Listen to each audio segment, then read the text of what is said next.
À l'occasion de la journée nationale des cafés, bistrots et terrasses le 5 juin, Eva, cliente France Boisson depuis 5 ans, nous ouvre les portes de son restaurant et nous fait découvrir les coulisses d'une telle institution, comme on dit dans le milieu.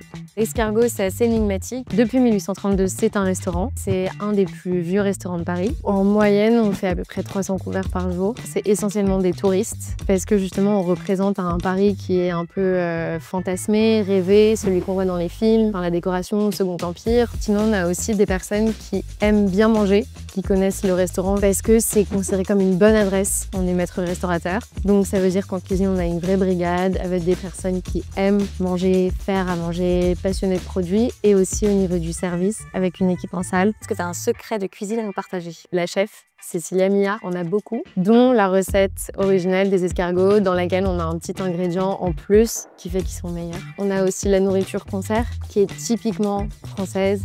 Il y a du beurre, de la crème, du beurre, de la crème. Dès le début, il s'appelait déjà l'escargot? On ne sait pas.